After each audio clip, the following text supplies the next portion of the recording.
இந்த ஒரு முறை எங்களுக்கு ஒரு வாய்ப்பு கொடுங்க. உங்களோட கையை வந்து ஓட்டு எங்களுக்கு போடுங்க. கரும்பலகை சின்னத்துல வாங்கலீங்க, நாங்க வரோம், நாங்க என்ன செய்வோம், செஞ்சதுக்கு அப்புறம் எங்களை கேளுங்க. நாங்க சொன்ன அவங்க நீங்க தாண்டி எங்களை கேளுங்க, சட்டையை புடிச்சு கேளுங்க. நீங்க சொன்னீங்களே இந்த ஆட்சிக்கு வந்தா நீங்க செய்வீங்கன்னு சொன்னீங்களே, எத்தனை பேர் சொல்றான் செய்வோம் செய்வோம் செய்வீர்களா அப்படிங்கிற செய்வோம் சொல்றாங்கல்ல, அவங்க செஞ்சிட்டு இருக்கான். இப்போ நல்லா பாருங்க, இப்பதான் பஸ் ஸ்டாண்ட் அப்படியே உள்ள கடை பஸ் ஸ்டாண்டுக்கு தேவையா? நகராட்சிக்கு சம்பாதிச்சு கொடுக்கணுமா? இருந்தது எத்தனை கடன் தெரியும்? நாம நின்று பேசிட்டு இருக்கிறோம். ஆனா பஸ் ஸ்டாண்ட்ல நகராட்சிக்கு நீ பணம் கொட்டும். நகராட்சி டெண்டர் விடுவாங்க, பார்த்து உஷாரா வாங்கிக்கீங்க. நிறைய கடை யாரும் வச்சு மாட்டிக்கிறாதீங்க. தேவையான பத்திர ஆபீஸ், டிராவல்ஸ் இந்த மாதிரி வச்சு குழம்பு தெரிஞ்சுக்கலாம், டீ கடை வச்சுக்கலாம், பெட்டி கடை வச்சுக்கலாம், சின்ன சின்ன கடைகளை வச்சு வேற எல்லையும் போய் மாட்டிக்கிறாங்க. நகராட்சி அந்த மாதிரி தான் இருக்குது. நம்ம ஊர் நகராட்சி இன்னும் எவ்வளவுதான் சொல்லலாம், இன்னும் நிறைய பேசலாம். இவங்க நம்ம கிட்ட பேசினாலும் மக்களோட புரிதல் எவ்வளவு இருக்கலாம். அல்லாஹ் இருக்கான், அழைத்து அல்லாஹ் இருக்கிறான். ஒரு நாள் மாற்றத்தை தருவான். எல்லாரும் அல்லாஹ் தான் நம்புறோம், ஒரு நாள் மாற்றம் கிடைக்கும். இன்னமும் தொழுகிறோம், ஓதுறோம், எல்லாம் செய்யறோம். ஆனா நம்ம யார்கிட்ட போய் ஐயா எனக்கு ஒரு சீட்டு கொடுங்க ஏன் கேக்குறீங்க? மெஜாரிட்டி முஸ்லிம்கள் இருந்தா முஸ்லிம் மெஜாரிட்டி முஸ்லிம்கள் ஓட்டு திமுக திமுக தலைவர் தான் நம்ம தேடி வரணும். நம்ம எங்க ஒரு சீட்டுக்கோ 2 சீட்டுக்கோ கூண்டு போட்டு போய் நிக்கிறீங்க. முஸ்லிம் இனத்தையே கேவலப்படுத்துறீங்க. இல்ல முஸ்லிம்கள் களிமா சொல்லணும், இல்ல பெருமைக்குதான் களிமா சொல்லணும். நம்மளை தேடி வரணுங்க. ஒரு அரசியல் சார்ந்த கட்சி திமுகவா இருக்கட்டும், ஏடிஎம்கேவா இருக்கட்டும், முஸ்லிம்கள் சைடு தான் மெஜாரிட்டி. நம்ம ஜெயிச்சு வரணும்னா நமக்கு முஸ்லிம்கள் ஓட்டு தான் முக்கியமா தேவைன்னா அவங்க தாங்க நம்மளை தேடி வரணும். நமக்கு பொருளாதார சீட்டு தரணும். என்னங்க தேமுதிக இப்ப உள்ள தேமுதிக யாரையும் குறை சொல்லி பேசல. கேப்டன் விஜயகாந்த் அவர்களை வாழ்த்துற. ஏன்னா அவர் இறந்த பிறகு அவங்களுடைய மனைவி அவர்களுக்கு அவர் தங்கைன்னு சொல்லி சீட்டு கொடுத்திருக்காப்ல.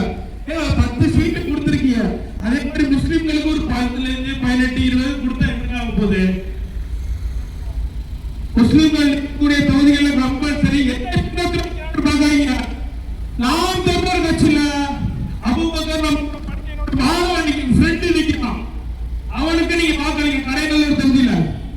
அவன் என்னுடைய நண்பர், என் காசு. அவர் இப்ப வழக்கறிஞர் அபூபக்கர். நாம் தமிழர் கட்சியில சொந்தம் சொல்லுவோம், யாரையும் நம்ம தாழ்த்தி பேசல. விஷயம் கட்சி வாங்கலீங்க, தப்பு கிடையாது. எங்களுக்குதான் ஓட்டு போடுங்கன்னு சொல்லல. ஒரு மாற்றத்தை உருவாக்குங்க. விஜய் வர சொல்லுங்க, சீமான வர சொல்லுங்க, நீங்க மாட்டுங்க. இன்னும் வந்தா ஸ்டாலின் தான் வராரு, விடியல் தர போறாரு. அதுதான் மக்களோட முடிவு. மக்கள் முடிவு பண்ணல. இவங்க ஒரு கிட்ட எடுத்துக்கிட்டு ஒரு பாட்டை வெளியே விட்டுருக்காங்க. என்னங்க இது? என்னன்னு சொல்ல பாட்டை மக்கள் விரும்பி கேட்கல. பாட்டு இவங்க எல்லாம் எழுதிக்கிறாங்க கிரிப்ட். ஒவ்வொரு வருஷமும் எலெக்ஷன் நேரத்துல ஒவ்வொரு பாட்டு. எல்லா பிரச்சனைகளுக்கும் திமுக காரணம். அதை விளங்க. இத்தனை ஆண்டு காலமா ஏடிஎம்கே வரல. அம்மா இறந்து போனதுக்கு அப்புறம் ஏன் ஏடிஎம்கே வரல? ஏடிஎம்கே உடஞ்சிட்டு நினைக்கிறீங்களா? கிடையாது, ஒற்றுமை இல்ல. இதே போல முஸ்லிம்கள் திமுக விட்டு விலகி வந்துட்டீங்கன்னா, முஸ்லிம்களுடைய ஓட்டு அனைத்து திமுக இருந்து விலகி போயிருச்சுன்னா முடிஞ்சு போச்சு. திமுக அவங்களும் பம்பிங் தான் இல்லையே வந்துருவாங்க ஆட்டோமேட்டிக்கா. அவங்களுக்கு முடிஞ்சு போச்சு. மெஜாரிட்டியே இருக்காது. முஸ்லிம்களுடைய மெஜாரிட்டி தான் இப்ப தேவைன்ட்டு இவங்க ஓட்டுக்கு இருக்காங்க. சீட்டை கொடுப்பா, ஒரு 15 சீட்டு கூடி சீட்டை கூடி ஒண்ணுமே செய்யாம ஐயா எங்களுக்கு ஓட்டு போட்டு மட்டும் கேக்குறீங்க. ஓட்டுக்கு தாங்க நீங்க அடித்த ஐயா. நீங்க இப்பதான் ஊருக்குள்ள பாக்குற. நீங்க எத்தனையோ பல திட்டங்களுக்கு ஊருக்குள்ள வந்து நான் பாக்கல. நீங்க எப்ப அமைச்சர் ஆனீங்களோ திருச்செந்தூர் தொகுதியே மறந்துட்டீங்க. திருச்செந்தூர் தொகுதியில பார்த்ததும் கிடையாது. கால் பண்றதுக்கு நீங்க வந்தா இந்த ரோட்ல தான் நீங்க பயணம் போறீங்க, பயணம் மேற்கொள்றீங்க. உங்க முன்னாடி ஒரு விபத்து நடந்தாதான் இந்த ரோட்டை மாத்தி கொடுப்பீங்களா? இந்த ஊர்ல இந்த ரோட்ல ஒரு பிரச்சனை அடிபட்டா மட்டும் உங்க கண்ணுக்கு முன்னாடி தெரிஞ்சா மட்டும்தான் இந்த ரோட்டை மாத்தி கொடுப்பீங்களா? ஒரு சீர்படி செஞ்சு கொடுக்க முடியல. நீங்க ஏன் சார் அடுத்த கேட்டகரியில மெஜாரிட்டியில எம்எல்ஏ வரணும்? உங்களுக்கு முடிஞ்சு போச்சு சார். உங்களோட டைம் முடிஞ்சு போச்சு. நினைச்சுக்கங்க, மக்கள் புரிஞ்சுக்கங்க. யாரையும் எந்த அரசியல் கட்சியும் எந்த தலைவரையும் குறை சொல்லல. ஆட்சியர் என்ன செஞ்சிருக்காங்கன்னு மட்டும் பாருங்க. செஞ்சது குறைவு, செய்யறது குறைவு. ஆனா செஞ்சது வருது எப்படி கோடியா, கோடியில கோடி கோடியை மட்டும்தான் கணக்கு காட்டுறாங்க, மீதி பேலன்ஸ்ல போயிருது. இன்றைக்கு சொத்து மதிப்பு ஒவ்வொரு எலெக்ஷன்ல வந்து வேட்பாளர்கள் நிற்கும் போது ஒவ்வொரு வேட்பாளருடைய சொத்து மதிப்பை கேட்கும் போது தலா 1 கோடி 5 லட்சம் 10 லட்சம் ரூபாய் 10 லட்சம் ரூபாய்.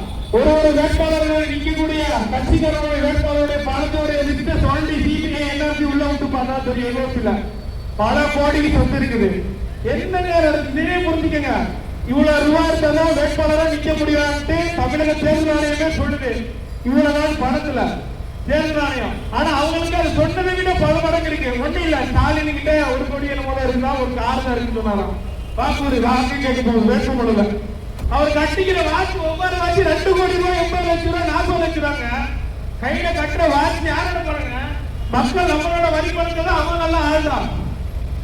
கையில கட்டுற வாட்சிக்கு அவர் போடுற சட்டைக்கு அவர் போடுற உடலுக்கு அவங்க குடும்பமே நம்மளோட காசு தான், மக்களுடைய காசு தான் திணிக்குது. இன்னைக்கு திமுக வச்சு மக்கள் வாழல, மக்கள் சாப்பிடல, அவங்க ஆட்சி அமைச்சிக்கிறாங்க, ஆட்சி அவங்க செயல்படுத்த தெரியல. சாப்பாடுக்கு கூட கஷ்டப்படுறவங்க மக்கள் எவ்வளவு பேர் இருக்காங்க. ஒருவேளை சாப்பாடு தமிழ்நாட்டுல வேலை வாய்ப்பு கொடுக்க முடிச்சா? படித்த பட்டதாரிகளுக்கு வேலை வாய்ப்பு கிடைக்குதா?